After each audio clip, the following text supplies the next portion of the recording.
자, 여러분 계속해서 종합소득세액의 계산이라는 걸 이론을 공부하도록 하겠습니다. 우리 바로 앞 클립에서 앞 영상에서 우리가 종합소득 금액, 소득 금액을 이제 모두 다 합친 거, 뭐 근로소득 금액, 사업소득 금액, 기타 소득 금액 지금 우리 앞에서 구한 것들을 다 합쳐서 그걸 종합소득 금액이라고 부른다고 했고 거기서 우리가 종합소득공제 를 빼고 뭐 조특법상 소득공제, 뭐 대표적으로 신용카드 소득공제, 뭐 그런 것들을 빼서 우리가 종합소득 과세 표준을 구했습니다. 이론적 정리를 했는데 잠깐 보시고 오면은 앞쪽에 여기 54페이지에 보면 큰 틀이 있죠. 일단 과세 표준을 뽑아내야 돼요. 종합소득 금액에서 종합소득공제와 조특법상 소득공제를 뺀 게 종합소득 과세 표준이라고 하는 거예요. 종합소득 과세 표준을 구하고 거기에다가 우리 세율을 곱해가지고 이제 쭉 이어서 이제 세금 얼마 내야 돼야 되는지 뭐 산출세, 결정세 이렇게 쭉쭉 나가는데 이제 과세 표준까지 나온 거예요. 그죠? 우리가 바로 앞에서 종합소득공제를 다 공부했잖아요. 그죠? 우리 시험에 자주 나오는 친구들 위주로 해서 뭐 인적공제, 뭐 추가공제, 뭐 이런 것들, 뭐 연금보험료 공제, 그리고 건강보험료 대표되는 보험료 소득공제 이런 것들을 공부했어요. 그래서 종합소득금액에서 소득공제를 빼면 뭐 일단 우리 신용카드 소득공제는 없다고 가정을 하니까 이 문제에서 자 과세 표준이 나온 겁니다. 자 과세 표준이 나오고 이제 거기에다가 세율을 곱하면 바로 종합소득 산출세액이 나와요. 그죠? 이제 과세 표준은 다 구한 겁니다, 여러분. 소득 금액에서 소득 공제를 빼면 과세 표준이 나오는 겁니다. 그리고 과세 표준은 세율을 곱할 대상을 우리가 과세 표준이라고 하죠. 그 표준이 되는 그 금액에다가 세율을 곱하는 거죠. 자, 지금 여기 화면을 보세요. 여러분 56페이지입니다. 교재 56페이지 이어서 이론 정리를 쭉 해나가겠습니다. 자, 종합소득 과세 표준을 우리가 구했고 거기다가 세율을 곱합니다. 세율을 곱하면 종합소득 산출세액이라는 게 나와요. 자, 다시 한번 과표에다가 세율을 곱하면 산출세액이 나옵니다. 산출세액이 나오는데 자, 우리가 여러분 종합소득 세율은 우리가 누진세율 구조죠. 자, 여기 초록색으로 제가 세율 이렇게 해서 꼭색 표시해서 뽑아냈습니다. 연두색 초록색 박스 있죠. 자, 초록색 박스가 이제 누진 공제 방식으로 표현한 우리가 이제 과세 표준에서 산출세액을 도출해내는 그 과정입니다. 표로 나타낸 건데 자, 여러분 제가 말씀드렸지만 뭐 이번 회차 가장 최신 회차인 67회 회차에서는 요 산식 세율 기본 세율 산식이라고 하는데 요게 이제 주어지지 않았었는데 저는 제 개인적으로 앞으로는 주어지지 않을까 싶습니다. 그냥 이번에만 어떻게 하다 보니까 그냥 한 번 정도 빠질 수 있습니다. 혹시라도 여러분 68회차에 그 뭐 또 없다면은 이제 앞으로 이걸 외우라는 이제 그게 이제 표시니까 해야겠지만 외워야겠지만 아직 한 번이었고 그 정도는 이제 뭐 한 번 정도는 빠질 수 있거든요. 아직까지 추세가 바뀌었다 이렇게 보기는 힘들어요.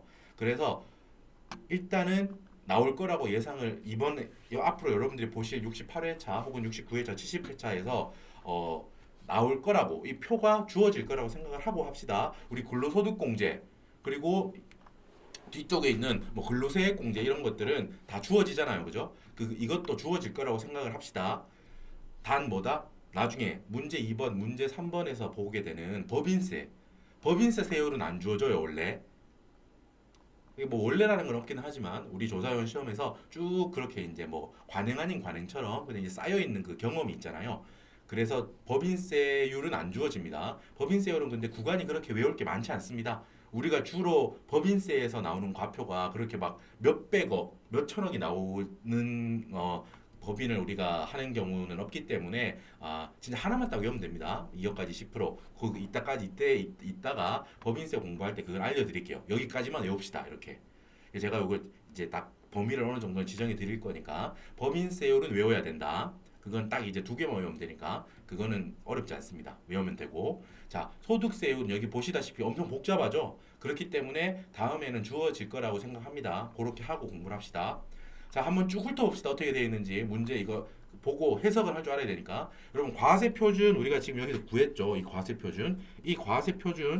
이 과세 표준에 따라서 산식이 달라지겠죠, 당연히. 이 과세 표준을 갖고 온다고 생각하면 됩니다. 과세 표준에 따라서 다르다는 거야. 과세 표준이 만약에 1,200만 원 이하다. 여러분 여기 숫자는 12라고 되어 있는 거는 100만 단위라고 했습니다. 1,200만 원을 말하는 거예요, 이거. 1,200만 원 이하다. 그럼 과표에다 그냥 6%를 바로 곱하면 돼요. 누진세율 구간에서 첫 번째 구간이기 때문에 뭐 앞에 걸 공제해주고 이럴 게 없어요. 그냥 바로 6%를 곱하면 됩니다. 1,000만 원이다 만약에 과세 표준이. 그럼 6% 곱하면은 산출세액은 60만 원이 되겠죠. 그런 식으로. 자, 이어서 밑에 두 번째 구간은 과표가 1,200만 원을 초과하고 4,600만 원은 이하다. 딱 4,600만 원이면 어때요? 딱 두 번째 구간이죠. 이하 그걸 확인하세요.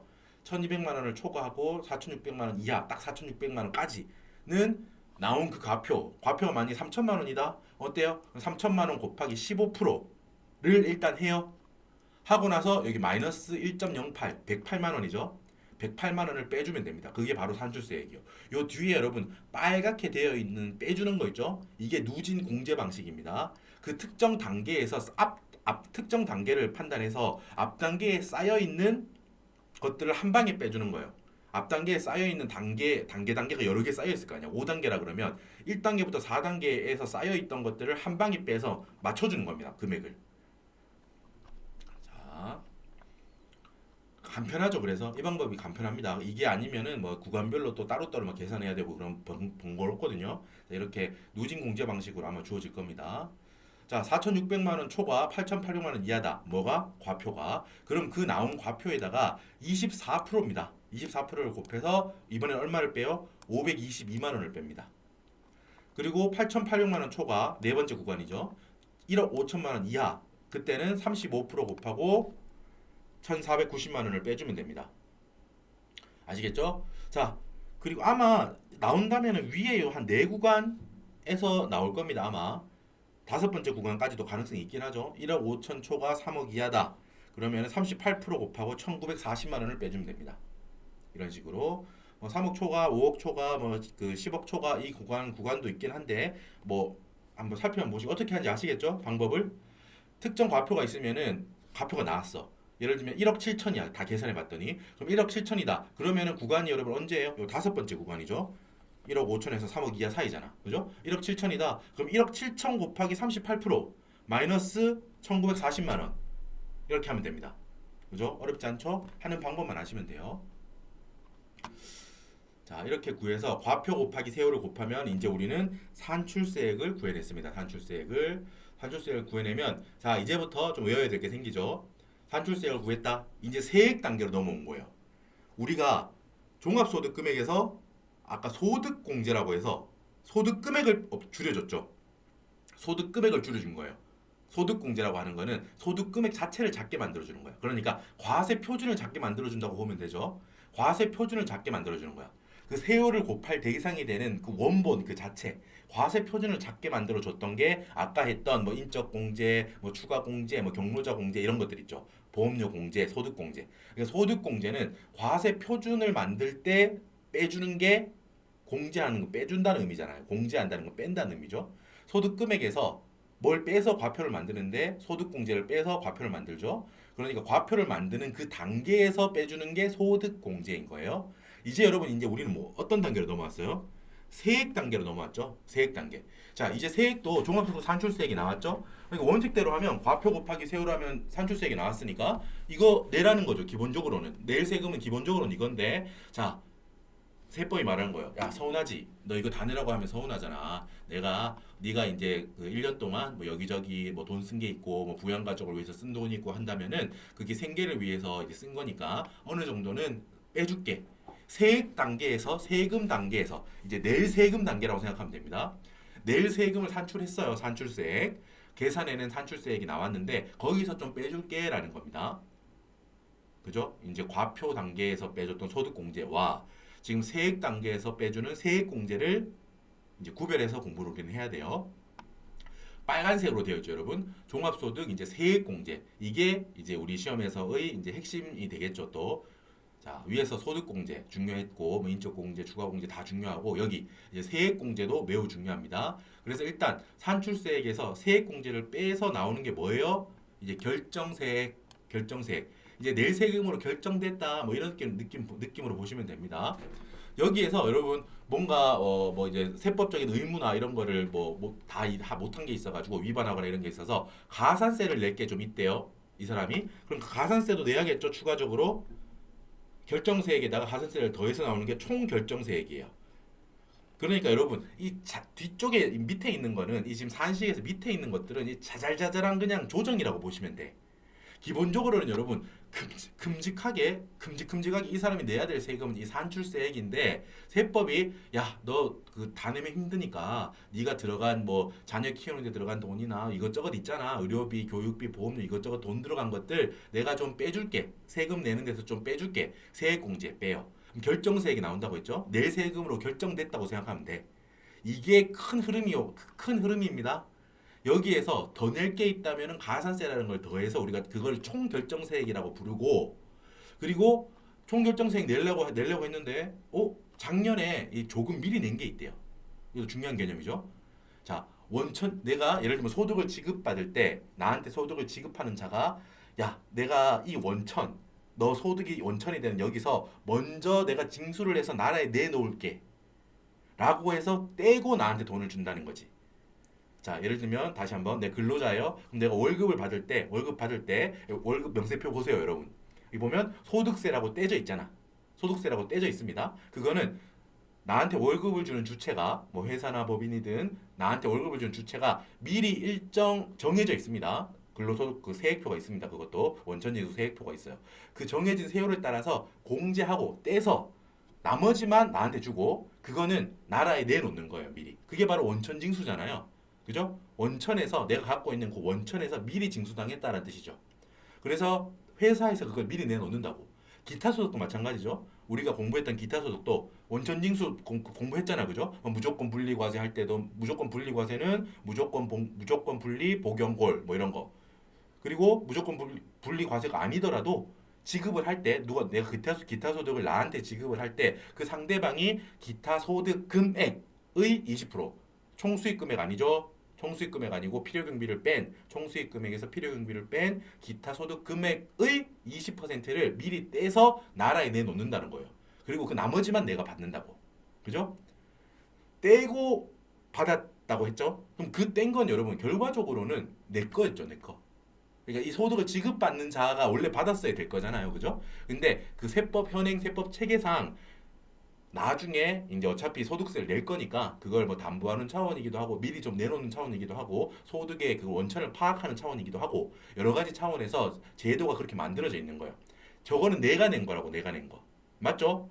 저 만약에 나한테 월급을 줄 때 회사가 떼고 줬다고 해서 떼고 나머지는 내가 받고 그 뗀 거를 그 회사가 나라에 냈다고 해서 그거를 회사가 나라에 세금을 낸 게 아니잖아요. 그죠?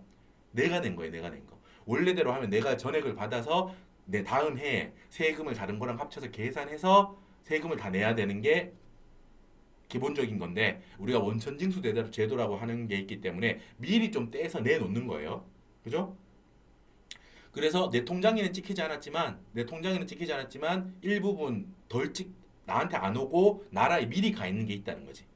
그게 바로 뭐예요, 여러분? 여기 파란색 기납부세액이에요.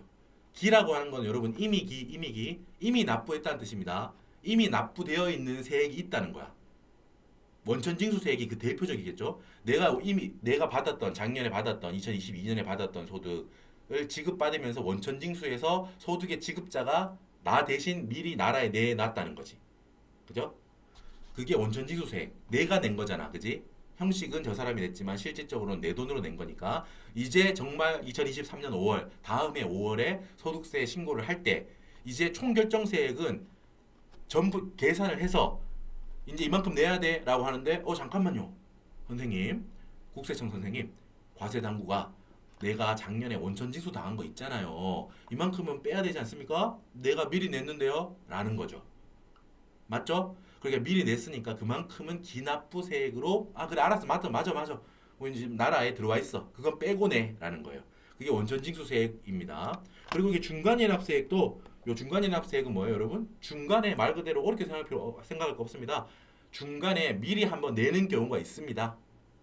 알겠죠? 뭐 사업자 중에 뭐 특수한 경우라든가 있습니다. 그게. 그러니까 중간 연합세액이 있다라고 하면 그건 뭘로 보면 돼요? 아, 일단 가정산한 게 있구나. 작년에 뭐 그냥 뭐 그 작년 기준으로 2분의 1이라던가 뭐 이런 식으로 미리 내놓은 게 있다는 거예요. 그것도 당연히 올해 결국 내야 될 세금 중에서 일부를 미리 낸 거니까 기납부세액이라는 명분으로 빼주고 나머지만 낸다는 거지. 그래서 나오는 게 뭐다? 차진납부세액. 총 결정세액 이만큼 다 낼 건데 조정 좀 해주는 거죠. 가산세는 야 너 이거 잘못한 거 있으니까 더 내. 알겠습니다. 자 그리고 너 작년에 미리 내놓은 거 있네. 원천징수세액 혹은 중간연합세액. 작년에 미리 조금 내놓은 게 있구나. 그만큼은 미리 냈으니까 빼줄게. 당연한 거죠. 그래서 이제 자진납부세액. 자진해서 내라는 거죠. 정말 더 할 거 다 하고 뺄 거 빼서 이제 정말 낼 게 남은 거예요. 자진납부세액. 뭐 차감 납부할 세액, 차감할 걸 차감하고 나서 납부할 세액이다. 뭐 다 같은 의미입니다. 자진납부세액이 나오는 거죠. 자, 세액공제 빨간색 요거를 일단 볼 건데 요전에 여러분 기납부세액에 대해서 한번 잠깐 다시 말씀드리면은 원천징수에 대해서 한번 정리할게요.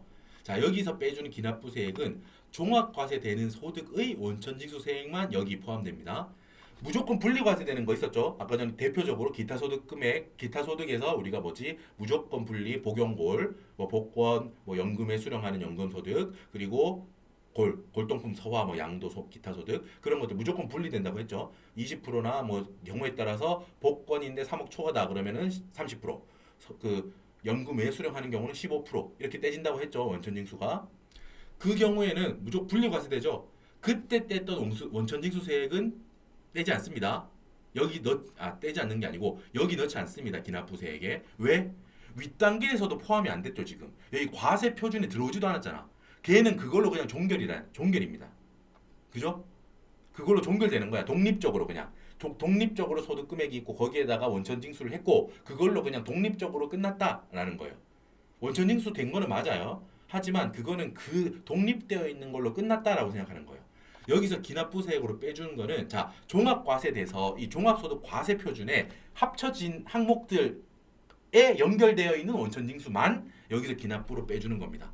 오해하실까봐. 여러분 지금 제가 말하는 거는 뭐 우리 그 조사원 그 주관식 시험에 이거 하나를 알아야 다 풀 수 있는 건 아닙니다. 하지만 그냥 전체적인 흐름은 알고 있으면은 뭐 여러분 업무를 하실 때나 그냥 전체적인 이해가 올라가니까 다른 문제를 풀 때도 그냥 배경 지식으로서 도움이 될 겁니다. 자 이제 여기서 배워야 될 거 세액공제 빨간색으로 했죠. 중요합니다. 자 이제 우리가 다음 페이지부터 요거에 대해서 하나하나 할 겁니다. 하나하나. 자 여기 항목을 여러 개 볼게요. 일단 뭐 있는지 쭉 살펴볼게요. 자 자녀세액공제 1번 2번 연금계좌 세액공제 그리고 3번에 특별세액공제라는 카테고리가 있고 그 밑에 또 자잘자잘하게 잔잔하게 여러 가지가 있습니다. 기억, 니은, 디귿, 리을, 미음 이렇게 5개가 쭉 있다고 생각하시면 되고 보의교 요게 메인이죠. 지금 자녀세액공제도 중요하고요. 색칠되어 있죠. 자녀세액공제, 연금계좌세액공제, 보험료세액공제, 의료비세액공제, 교육비세액공제 요 정도가 메인 5개라고 보시면 돼.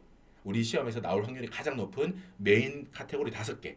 요거는 이제 무조건 한 카테고리별로 다 해드릴 겁니다. 지금부터 5개가 중요하다. 특히 요 5개가 중요하다라는 거고. 자, 리얼 기부금 세액공제도 당연히 현실에서도 엄청 중요하고 하지만 뭐 우리 시험에서는 요 카테고리가 그렇게 많이 나오진 않는다라고 해서 그냥 한번 봐두면 되겠다라고 하고 미음 표준 세액공제라는 게 있는데 자, 읽어볼게요. 자, 2가지 경우로 나뉩니다. 만약에 이 종합소득 과세 표준 있죠. 이 과세 표준 안에 근로소득이 있는 자 여러분 근로소득이 있는 자도 있고 없는 자도 있겠죠. 예를 들어 나는 사업소득, 기타소득, 연금소득만 있어. 그렇게 해서 과세표준, 종합소득 과표가 구성되어 있다. 이런 사람도 당연히 많겠죠. 근로소득이 있는 사람과 없는 사람이 있을 텐데 이 과세표준 안에 근로소득 금액이 들어있는 사람인 경우는 뭐 근로소득 금액만 있든 근로소득하고 다른 게 있든 아무튼 근로소득이 있는 경우는 이렇게 선택할 수 있습니다. 보험료 세액공제, 의료비 세액공제, 교육비 세액공제, 기부금 세액공제 있죠. 이 항목별 세액공제라고 합니다. 이 항목별 세액공제를 각각 4개를 해서 더한 거를 세액공제를 받을지 그렇게 받을지 야 난 그렇게 했더니 딱히 뭐 할 게 없어 나는 딱히 그 뭐 작년에 그 2023년에 지금 신고하고 2022년 거에 대해서 한다고 해봐요. 나는 뭐 작년에 뭐 보험료, 의료비, 교육비 뭐 이렇게 크게 계산해봤더니 뭐 크게 많지 않은 것 같아. 라는 사람은 뭘 선택할 수 있냐면 표준세액공제라고 해서 그냥 13만 원을 세액공제 받을 수 있어요. 선택할 수 있습니다. 근로자 본인이. 여러분도 연말정산을 하거나 할 때 이런 거 봤을 거예요. 신고할 때, 소득세 신고할 때 보면은 이렇게 선택할 수 있습니다. 내가 뭐 보험료, 의료비, 교육비, 기부금에 관련해서 세액공제를 계산해 봐요. 그 더한 게 13만 원보다 크다면 당연히 그 더한 거를 세액공제 받으면은 나한테 이득이죠. 근데 그게 13만 원보다 작아요. 그러면은 그냥 표준세액공제를 선택하면 돼요. 13만 원 빼주거든. 됐죠? 여기 선택할 수 있고 만약에 근로소득이 없는 자다. 만약에 뭐 사업자, 사업소득, 뭐 기타 소득만 있는 사람이다. 예를 들면 자 그런 사람들은 일반적으로 여러분 보험료, 의료비, 교육비는 안 해줘요. 그러니까 보험료, 의료비, 교육비 세액공제는 근로소득이 있는 사람만 해준다라고 생각하시면 돼. 기본적으로 보험료, 의료비, 교육비는 근로소득이 있는 사람만이 받을 수 있는 세액공제다라고 생각하면 돼요. 자 근로소득이 없는 경우는 일반적으로는 뭐 표준세액공제가 7만 원이에요. 근로자 아니잖아 지금. 그래서 근로자였다면 표준세액공제가 13만 원이었죠. 그래서 선택할 수 있다고 했잖아. 보의 교기 요 네 개 더한 거랑 13만 원이랑 뭐가 유리할지 본인이 선택하면 된다라고 했던 게 A였고요. B는 근로소득이 없는 경우예요. 이 경우는 기본적으로 보의 교 보험료, 의료비, 교육비 세액공제는 받을 수 없어요. 근로소득이 있는 사람만 받을 수 있는 거예요. 그거는. 그 경우는 어떻게 한다? 일반적으로는 표준세액공제 7만 원을 받고 기부금 세액공제는 네가 기부한 게 있다면 그건 해줄게 라고 합니다. 그리고 소득세법상 성실사업자라고 하면 이게 기준이 있거든요. 성실사업자 기준. 그때는 표준세액공제 12만 원에다가 좀 더 해주는 거죠. 7만 원보다 5만 원 더 해주잖아. 기부금 세액공제 해주고 이렇게. 자, 그런데 여러분 제가 지금 설명했던 거에서 사실 우리 시험에서는 뭐 근로자도 나오기도 하고 순수하게 그냥 사업자만 나오기도 해요. 그래서 사실 알긴 다 알아야 되는데 이 경우가 사실 많겠죠, 여러분. 이 경우가 많겠죠. 근로소득이 있는 자 그리고 자료가 보험료, 의료비, 교육비 이렇게 나오는 게 기본적으로 뭐랄까 뭐 정해진 건 아닌데 많이 나오는 우리 세액공제 쪽 양식입니다. 근로소득이 있는 경우가 많아요. 혹시 없는 경우가 근로소득자가 아니라 그냥 사업자만 나오는 경우도 있거든요, 시험에. 그럴 때는 이제 밑에 요게 적용된다라는 걸 아시면 되고요. 자, 그래서 뭐 따로 이게 없다고 하면 사업소득만 있다고 하면 보통은 이제 어렵게까지 뭐 요렇게 물어보기도 하지만 자녀세액공제랑 연금계좌세액공제는 그래도 물어보니까 자녀세액공제는 빠지지 않습니다. 이건 무조건 나오는 거고요. 됐죠? 뒤에는 항목별 세액공제 그러니까 특별세액공제의 항목별 세액공제 특히 보의교 요 3대장이에요. 3대장 요 3대장에 대해서는 시험에서 되게 빈출돼요. 그래서 하나하나 좀 외워야 될 것도 많아요. 자 그리고 밑에 이어서 볼게요. 뭐 어떤 종류의 세액공제가 있나 보는 겁니다. 4번 월세세액공제 5번 배당세액공제 6번 기장세액공제 7번 외국납부세액공제 8번 재해손실세액공제 9번 근로소득세액공제 10번 전자신고세액공제 여러분들 뭐 소득세과나 뭐 일하시는 근무하시는 분들 되게 낯익은 세액공제들이죠. 뭐 세법 공부하신 분들은 당연하고 근무하셨던 분들도 다 보면 요것도 되게 많이 받던 세액공제다 할 거예요. 뭐 월세 세액공제 이런 것들 뭐 경정청구도 되게 많이 들어오고 많이 하는 항목이잖아요. 그죠? 월세 세액공제 그리고 배당 세액공제는 여러분들이 뭐 업무하시다가 많이 못 보셨을 수 있는데 이거는 금융소득 쪽하고 연결되어 있습니다. 이자소득, 배당소득이 있을 때 이걸 이제 뭐 간단히만 개념만 설명드릴게요. 이게 그로스업이라고 해서 그로스업 총액을 다시 환원시키는 겁니다. 다시 총액을 늘린 다음에 뒤쪽에서 다시 배당세액공제로 빼주겠다라는 거예요. 그런 개념입니다. 우리가 뭐 배당 관련해 가지고 그 다시 총액을 다시 업하는 거예요. 그로스가 총이란 뜻이죠. 총액을 다시 위로 올려주는 거야. 그 원천지수 돼가지고 이제 떨어져 나가는 부분에 대해서 다시 올린 다음에 뒤쪽에서 배당세액공제로 다시 빼주겠다라는 개념이에요. 그래서 우리가 많지 않잖아요, 그죠? 금융소득 종합과세 되는 경우, 뭐 업무에 따라 다르지만 보통은 이제 그렇게 많지는 않죠. 그 경우에 보게 되는 게 앞쪽에서 그로스업하고 소득세 금융소득 쪽에서 그로스업하고 뒤쪽에서 배당세액공제로 빼주는데 우리 시험에는 그냥 시험 범위가 아니라고 생각해도 무방합니다. 월세세액공제도 마찬가지고 배당세액공제 그래서 지금 색칠 안 돼 있잖아요, 그죠? 형광펜으로 노란색으로 되어 있지 않죠. 일선 업무에서는 당연히 엄청 많이 나오는 애들이지만 그냥 우리 시험에서는 크게 안 나온다고 생각해도 무방하다 정도로 정리하면 될 것 같아요. 그리고 6번 기장세액공제는 뭐였죠? 기장세액공제 기억나시나요? 제가 앞에서 사업소득 수업할 때 사업자는 어때요? 사업자는 기장 의무가 무조건 있다라고 했지. 장부를 써야 돼요. 사업자는 개인 사업자든 법인 사업자든. 자, 개인 사업자 같은 경우는 두 가지 경우로 나뉘어집니다. 어떻게 나뉘어졌죠? 자, 기본적으로는 복식부기, 차변 현금, 대변 수익 이렇게 복식부기로 하는 게 원칙인데 일정 규모보다 작은 사람들, 규모가 좀 영세한 사람들은 사업자들은 복식부기를 본인이 하든 어디 기장을 맡기든 부담스럽다는 거예요. 그래서 간편장부라는 거 정말 그냥 거래 내용만 간단하게 써서 전산화하면은 그걸로 장부 기장한 의무를 다 했다고 봐준다. 그게 바로 간편장부 대상자였죠. 그죠? 기억나십니까? 사업소득에서 했잖아요. 그죠? 그러니까 그때 드렸던 말씀이야. 근데 간편장부 대상자가 여러분 너무 훌륭하게도 복식부기를 안 해도 돼. 그런데 간편장부 대상자가 나는 정리를 잘해줄 거예요. 나중에 어차피 나는 더 성장할 거니까 우리 사업체는 처음부터 장부 정리도 아주 빈틈없이 잘할 겁니다. 그래서 복식부기를 하고 있대. 그러면 세법 입장에서는 장하다는 거죠. 훌륭하다는 거예요. 자, 그때 주는 혜택이 기장세액공제입니다. 간편장부 대상자가 복식부기 작성 시에 적용하는 겁니다. 간편장부 대상자가 그냥 자기 간편장부 의무만 할 때는 이거 아니에요. 그리고 복식부기 의무자가 자기 그냥 원래 해야 되는 의무인 복식부기를 할 때 이거 하는 거 아닙니다. 알겠죠? 그러니까 간편장부 대상자가 안 해도 됨에도 불구하고 너무 훌륭하게도 복식부기를 했을 때 주는 게 기장세액공제다라는 겁니다. 여러분 이것도 그냥 개념만 알아두세요. 이런 게 있구나. 어떨 때 이 세액공제를 적용하는구나 정도만 알아두시고 우리 시험에는 사실 그렇게 크게 비중 있게 보시지 않아도 될 것 같아요. 지금 4번, 5번, 6번, 7번 다 마찬가지입니다. 7번, 8번 외국납부세액공제, 재해손실세액공제도 그냥 한번 눈에 이렇게 한번 보시고 넘어가세요. 10번 전자신고세액공제 같은 경우도 요게 여러분들 소득세 신고할 때나 전자신고로 스스로 홈택스에서 이렇게 하면은 주어지는 혜택인데 요거는 일단 요것도 우리 시험하고는 크게 연결되어 있지 않으니까 저런 게 있지 맞아 저런 거 업무하다가 봤지라고 하시면 넘어가시면 돼요. 9번 근로소득세액공제는 여러분 이건 중요한데 문제에서 주어집니다. 이것도 표를 해서 외우는 사람은 없어요. 이거 여러분 아까 전에 우리가 총급여 근로소득 쪽에 기억나세요? 한번 갔다 와볼까? 일단 우리가 56페이지였어요. 돌아와야 되니까. 자, 여러분 근로소득 쪽에 가볼게요.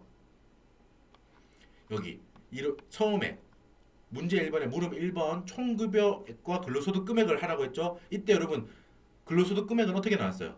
총급여액에서 근로소득 공제를 뺀 게 근로소득 금액이었다라고 했죠? 그죠? 그리고 근로소득 공제는 문제에서 주어진다고 했고 당연히 보세요. 산식을 한번 볼까요? 마지막에 기왕이면 다 들어가 있는 걸로 봅시다. 여기도 아니고 여기도 아니고 자 했죠? 여러분 32페이지 보세요. 총급여 1억 2,330만 원이었고 근로소득 공제 여기 요거 표에서 그대로 갖고 오는 거죠. 그래서 총급여에서 근로소득 공제를 뺀다. 그래서 나오는 게 뭐다? 근로소득 금액이었다라고 했어요. 표도 주어진 걸 확인합시다. 문제에서 주어진 거를. 자 문제를 보시면은 여기에 여기 있다. 여러분 16페이지 교재 16페이지 전체 문제 리뷰하는 곳에 왔네요. 그걸 참고 자료라고 해서 근로소득 공제 우리가 지금 방금 한 거 이거 1억 2,330만 원에서 뺐을 때 1억 3,300만 원이었으니까 여기였죠. 1억 초과 이 구간이잖아. 요 산식을 가지고 와서 우리가 근로소득 공제액을 정한 거예요. 그리고 또 주어진 자료가 뭐죠? 말했잖아요. 기본세율 방금 우리 아까 봤던 거 누진 공제 방식으로 주어진 표 속산표죠. 빨리 계산할 수 있는 표. 자 이렇게 주어져 있고 그리고 여러분 지금 다시 56페이지로 가요. 56페이지였죠. 자 여기 근로소득 세액공제라는 게 있는 거예요. 그러니까 근로자 같은 경우는 소득공제도 받아요. 총급여에서 소득공제를 총급여에 연동되어 있는 걸로 빼서 소득금액을 만들었죠. 근로소득금액. 그거는 여러분 근로자는 필요경비를 증빙을 제출하거나 이렇게 곤란하기 때문에 그렇게 빼주는 거라고 했죠. 근로자도 사업자만큼 여러 가지 돈이 들어간다고 사회생활을 해야 되니까. 그런데 그런 것들을 다 일일이 증빙받고 이렇게 현실적으로 어렵다는 거예요. 그래서 여러 가지 그냥 평균적으로 어떤 표를 만들어서 소득공제를 필요경비 대신 해주는 거야. 됐죠? 그 개념이라고 했었죠, 설명을. 자, 그게 바로 근로소득공제였고, 여기 근로소득세액공제는, 자, 이것도 이제 근로소득에 대해서 이제 세액 단계에서 한 번 또 빼주는 거예요. 낼 세금에서 근로소득세액공제라고 해서 빼주는데, 이것도 문제에서 주어지거든요. 잠깐만요. 이것도 앞쪽에 표에서 보고 올게요. 문제에서 쭉 나올 겁니다. 세액공제 쪽에서. 자, 문제에서 보면은 여기 있죠? 아까 봤던 거 바로 위에 있었네. 이거 놓쳤었네요. 또 16페이지 보면 마지막에 항상 있어요. 세액공제 자료들, 뭐 의료비 자료, 교육비 자료, 보험료 자료가 있고 마지막에 근로소득 세액공제는 66만 원으로 가정한다라고 이렇게 놓치지 마세요. 주어져 있다고 이거. 근로소득 세액공제를 자기가 외워서 할 수 있는 사람은 없어요. 표가 엄청 복잡하기 때문에. 그래서 근로소득 세액공제 이런 게 주어진다고요. 66만 원. 요렇게. 문제에서 주어지는 걸 보고 잘 갖다 쓰면 됩니다. 세액공제 그 칸에다가 확인했죠? 주어진다는 거를. 주어지니까요. 이런 게 있다라는 걸 확인합시다. 자, 지금 표 다시 보세요. 56페이지 왔어요. 자녀세액공제 중요하다고 했어요. 자, 다시 한번 지우고 뭐 중요한 것만 다시 한번 체크해 볼게요. 우리 시험에 자주 나오는 친구들만 정리해 볼게요. 이미 색칠은 다 되어 있습니다. 자녀세액공제, 연금계좌세액공제, 그리고 밑에 있는 세 개 보의교, 보험료, 의료비, 교육비, 자녀세액공제, 연금계좌세액공제, 보험료, 의료비, 교육비 세액공제, 그리고 근로소득세액공제 문제에서 주어지는 거 이거. 그러니까 핵심은 위에 빅5 5개죠. 자녀세액공제, 연금계좌세액공제, 그리고 보의교 요거. 요 정도가 이제 우리가 공부해야 되는 그 것들이고 이 5개에 대해서 자세하게 앞으로 알아볼 겁니다. 자, 넘어갈게요. 자, 여러분 57페이지에는 뭐가 있냐면 그 우리가 연습이 있습니다. 사례 연습. 예제가 있어요. 예제가. 자, 예제를 통해 가지고 우리가 인적공제 우리 공부했었죠. 우리가 지금 종합소득금액에서 여러 가지 뭐 인적공제 이런 것들을 빼서 과표를 이제 구한다고 했잖아요. 자, 인적공제를 구하는 연습입니다. 뭐 이제 부양하는 이제 뭐 아버님, 뭐 직계 좀비소 우리 저번 시간에 했던 지난 클립에서 제가 말씀드렸던 그런 사항들에 대한 연습을 한번 같이 해볼게요. 요 자료는 64회 기출 자료고 요거를 예제 삼아 공부를 한다고 생각하시면 됩니다. 요렇게 주어집니다 항상.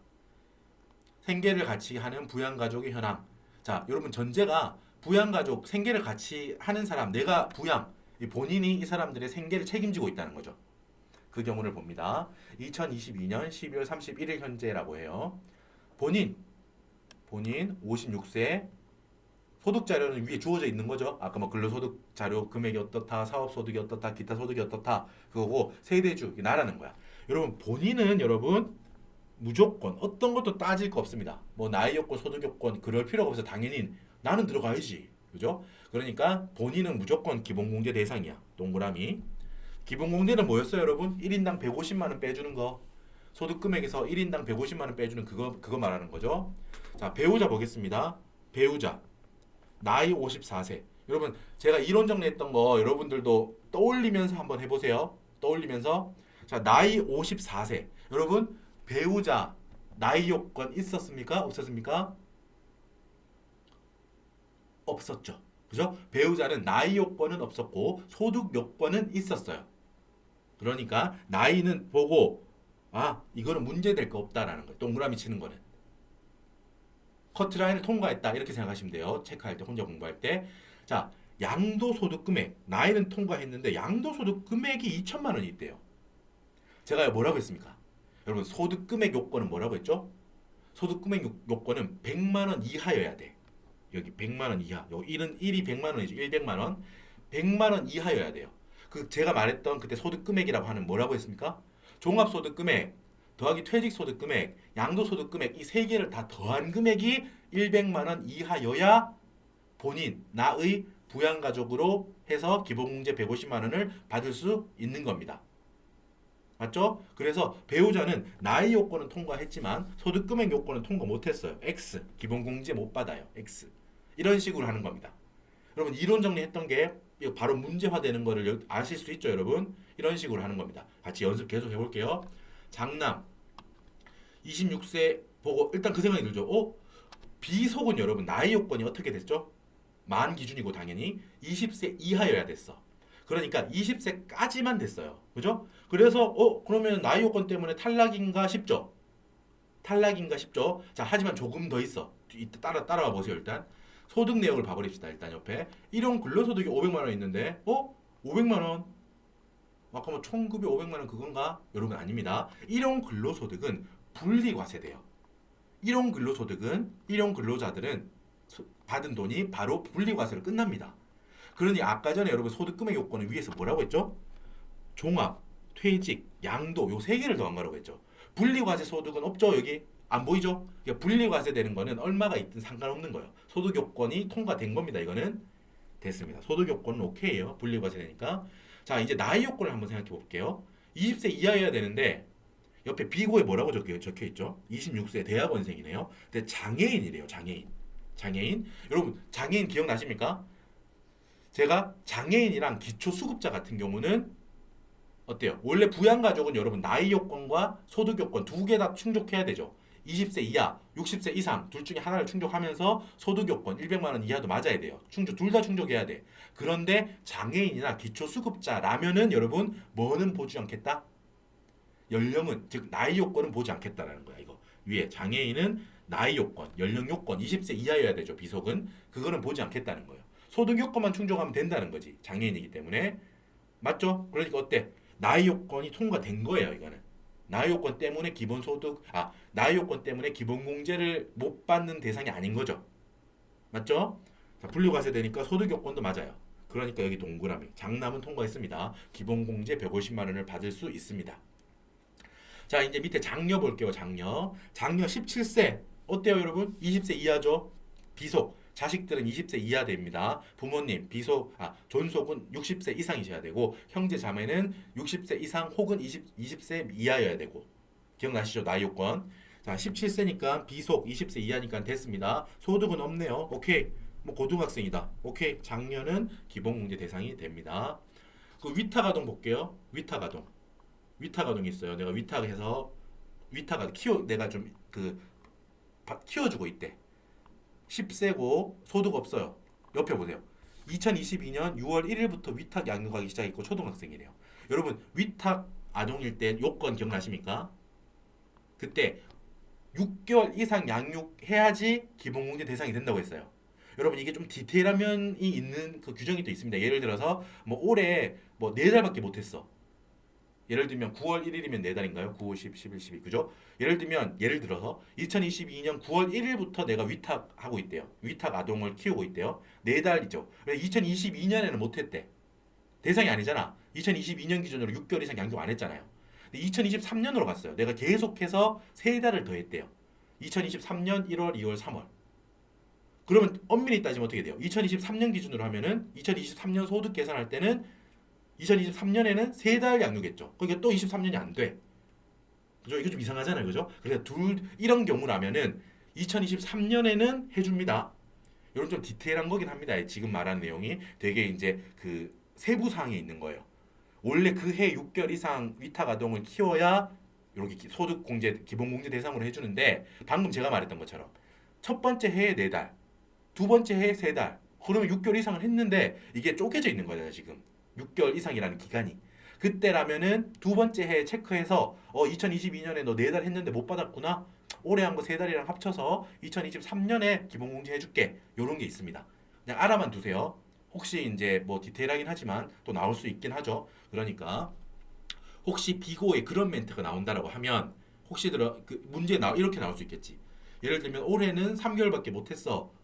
하지만 작년에 4개월을 했고 작년에는 기본공제를 못 받았어. 4개월이었으니까. 만약에 이런 게 만약에 나온다면은 올해는 되는 거예요. 맞죠? 지금 따라오고 있죠?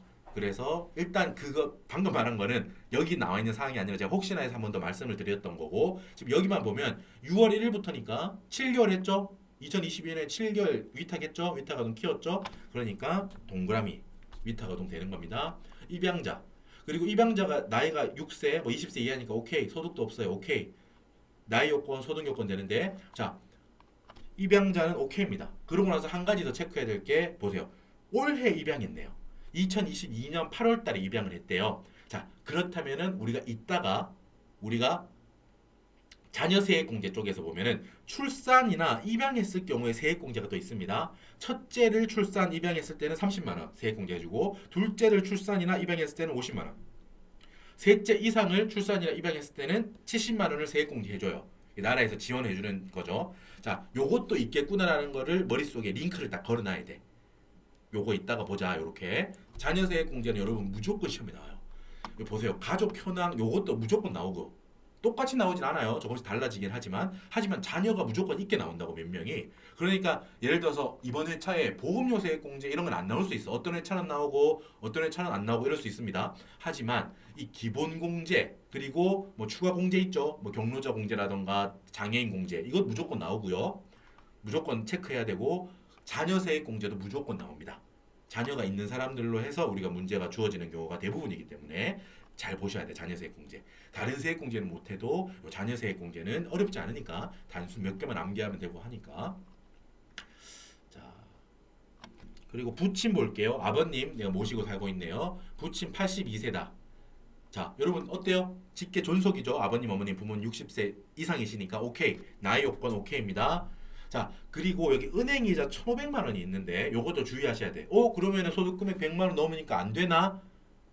라고 생각할 수 있는데 아닙니다. 여러분, 우리가 이자소득이랑 배당소득을 금융소득이라고 해요. 합쳐가지고 이자소득, 배당소득을 합쳐서 금융소득이라고 부르는데, 자, 금융소득을 종합과세하는 기준은 2천만 원입니다. 현재 2천만 원 이하라면 분리과세돼요. 우리가 예를 들면 여러분, 은행에서 우리가 이자 받을 때 떼고 받잖아요. 이자를 빼고 우리가 입금 받잖아요. 통장에. 그죠? 그게 바로 은행이 지급자가 원천징수에서 원천징수 세율을 따라서 먼저 납부하는 거죠. 나라에. 그죠? 자, 그 분리과세로 끝나거든요. 얼마라면? 이자랑 배당을 합쳐서 2천만 원 이하라면. 자, 그래서 은행 이자가 1,500만 원이니까 이제 이건 즉 무슨 소리야? 분리과세 됐다는 소득이에요. 이 1,500만 원은 분리과세라는 거야. 아까도 말했죠. 여기 일용 근로소득도 마찬가지. 우리가 소득 금액 계산 체크해서 100만 원 이하여야 된다고 하는 거는 아까 말했듯이 종합소득 금액 더하기 퇴직소득 금액 더하기 양도소득 금액의 합계액이 100만 원 이하여야 된다라는 조건이죠. 소득 금액은. 여기 은행 이자 1,500만 원이 있지만 얘는 분리과세되는 소득이라는 거지. 그러니까 이거는 있어도 오케이. 소득 금액 만족한 거예요. 자, 그리고 여러분 요거 보세요. 부친 나이 82세, 아버님 나이 82세를 보면서 여러분들이 뿅 또 하나 떠올려야 되는 거야. 일단 기본적으로 기본공제 대상 150만 원 기본공제 대상이 되는 거는 60세 이상이니까 오케이. 그러고 나서 나이가 또 보면서 체크할 게 뭐 있었죠? 아까 전에 기억나세요? 경로 우대자 공제라고 있었죠. 추가 공제에서 경로 우대자 공제 몇 세 이상이셨어요? 70세 이상이셨지. 70세 이상이시면 기본공제 150만 원은 당연하고, 거기에다가 추가로 추가 공제니까 추가로 추가 공제로서 경로 우대자 공제도 받으실 수 있습니다. 얼마? 100만 원. 기억나요? 장애 공제는 200만 원이었죠. 여기 아까 장애인 보면서도 장남 장애인이라는 거 체크하면서도 추가 공제가 있겠구나. 추가 소득 공제 장애인에 대해서 200만 원 있겠구나라는 생각도 하셨어야 돼요. 자, 나오니까 봅시다. 여러분, 나이에 대해서 한번 체크할 게 있는데 일단 보세요. 아버님에 대해서 기본 공제 대상이 되려면 60세 이상이어야 돼요. 그리고 경로 우대자 공제 대상이라고 하면 70세 이상이셔야 되죠. 그래서 되는 거야 이것도. 그리고 이따가 여러분 제가 의료비에 대해서 설명 한번 할 겁니다. 그 일반 의료비, 뭐 특정 의료비 이렇게 나눠서 설명하는데, 그때 특정 의료비의 기준은 65세예요. 65세. 일단 이렇게 세 개를 다 알아두는 게 그 좀 완벽한데, 자, 특정 의료비도 뭐 다 알아야 됩니다. 이건 사실. 근데 일단 기본 공제 대상 60세, 경로 우대자 공제 70세. 이거부터 일단 두 개부터 확실히 외웁시다. 특정 의료비는 이따가 의료비 세액 공제 할 때 거기서 다시 한번 설명드릴게요. 일단 여기는 정리를 다 해놓은 겁니다. 나이 정리할 거를. 자, 여러분 이 기본 공제 몇 명이요? 그러니까 본인, 장남, 장녀, 위탁아동, 입양자, 부친 이렇게 6명이죠. 보세요. 밑에 풀이. 인적 공제에 대해서 풀이합니다. 기본 공제 6명 곱하기 150만 원은 900만 원. 자, 그리고 추가 공제 우리 위에서 이미 다 체크했어요. 방금 말했던 거 경로 우대자 공제 70세 이상이어야 돼요. 아버님 82세셨죠? 82세셨으니까 아버님 한 명 얼마? 하나 100만 원. 100만 원. 한 명당이에요. 그 100만 원, 200만 원은. 그래서 이건 100만 원이고 장애인 공제 우리 볼게요. 여기 하나 더 있었어. 뒤에 여기를 덜 읽었네요. 여기까지 분석하고 갑시다. 비고의 주거 형편상 별거 중으로 장애인이다. 장애인이 여러분 어때요? 우리 그 장남도 있었고 아버님도 장애인이세요. 그러니까 장애인이 두 명인 거죠. 그 추가 공제는 한 명당 받는 거예요. 그러니까 밑에 보세요. 장애인 공제는 한 명당 200만 원인데 두 명 곱하기 200만 원 하니까 400만 원이 되는 거죠. 풀이 요렇게 하는 겁니다. 요 연습을 이따가 최신 기출도 이런 식으로 한다는 걸 말씀드릴 거예요. 자, 그리고 하나 더 보고 갈게요. 비고에 보면 아버님이 주거 형편상 이 같은 집에 살고 있지 않대요. 그죠? 여러분 요것도 정리하셔야 돼요. 요것도 정리해 두시면 됩니다. 그래서 이걸 보고 그러면은 내가 부양하는 게 아니라는 말을 지금 교수님께서 하시는 건가? 부양 대상이 아니라는 말이신가? 이런데 여러분 그게 아닙니다. 이거는 페이크 아닌 페이크를 주시는 겁니다. 페이크 아닌 페이크 자료예요. 보세요. 부모님 직계 존속은 주거 형편상 별거하고 있더라도 생계를 같이 하는 걸로 봅니다. 그러니까 뭐 우리 집이 뭐 방이 남는 방이라던가 여러 가지 생활 여건이 여의치가 않아서 같은 집에 살고 있진 않아요, 부모님이. 하지만 내가 부양하고 있다는 거지. 여러분 이거는 어떻게 주거 형편상이라는 표현은 요거는 문제 주어줘요? 그러니까 그렇게 나오지 않겠지 사실. 아버님이 뭐 이제 충분히 엄청 부자신데 그래서 따로 집이 따로 계세요. 이런 게 우리 시험에 나오겠습니까, 여러분? 그런 경우는 잘 나오지 않겠죠. 그래 주거 형편상 별거 중이다. 우리 그냥 일반적인 그냥 케이스를 가정할 거 아니에요, 그죠? 아버님이 소득도 많고 하면 애초에 여기 안 나오겠지. 애초에 이 대상이 아니라 그냥 잘 살고 계시겠죠. 네, 그런 거니까 여기 주거 형편상 별거라는 거는 깊게 생각하지 마요. 이 세법 규정이 이렇게 되어 있습니다. 원래는 여러분 같이 살아야지 그게 생계를 같이 하는 걸 봐요. 아시겠습니까? 뭐 형제 자매 이런 거 있잖아. 아까 얘기했던 거.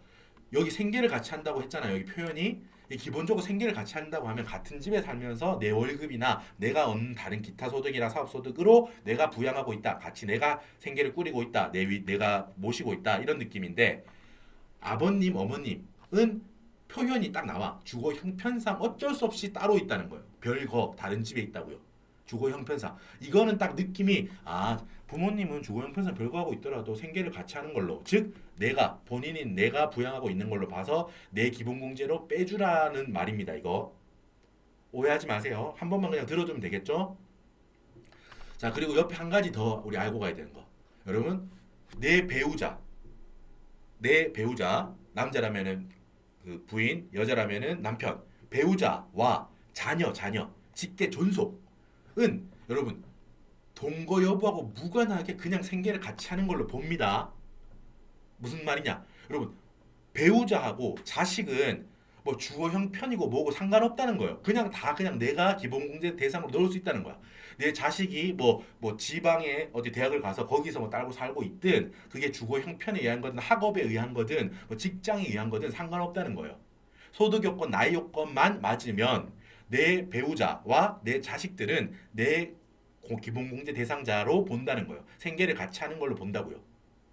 나이 요건과 소득 요건만 맞으면 된다는 거예요. 자, 그러니까 즉 요거 보면 부모님 같은 경우는 주거 형편 원래는 부모님은 원래 같이 사는 거의 원칙이에요. 하지만 주거 형편이 안 돼가지고 따로 있어요라는 표현이 있으면 그건 오케이라는 말이에요. 배우자랑 자식들은 그런 거 아무 상관없다는 거야. 뭐 주거 형편상, 학업상, 직장상 어디 출장 가가지고 어디 있다 아무 괜찮다는 거예요. 오케이라는 거야. 여러분 이게 미묘한 차이처럼 들리십니까? 하지만 이게 세법 규정이기 때문에 이걸 알아두셔야 돼. 알아둡시다, 여러분. 됐습니다. 연습됐고. 자, 여러분 이제 우리가 한 50분 정도 했는데 자, 이제 58페이지부터는 세액공제 있죠. 아까 전에 5대장 있었죠. 뭐였어? 자녀세액공제랑 연금계좌세액공제랑 보의교 특별세액공제, 특별세액공제 중 항목별 공제죠. 보험료 공제, 의료비 공제, 교육비 공제. 이 항목이 하나하나가 외울 게 많아요. 정리 다 해야 돼. 이 빅5라고 합시다, 우리. 세액공제 빅5. 이거에 대해서 하나하나 이제 다음 클립에서부터 이론 정리를 할 겁니다. 자, 여러분 지금 이론 정리 잘 따라오고 계시죠? 종합소득공제부터 해서 지금 여기서는 이제 뭐 그 사례 연습도 하고 세액공제 틀을 봤어. 이제 다음 클립에서 넘어가서 다음 클립으로 넘어가서 우리가 세액공제에 대해서 디테일하게 이론 정리하고 예제를 봅시다. 네, 아셨죠? 자, 여러분 일단 수고하셨습니다. 다음 클립에서 뵙겠습니다. 수고하셨습니다.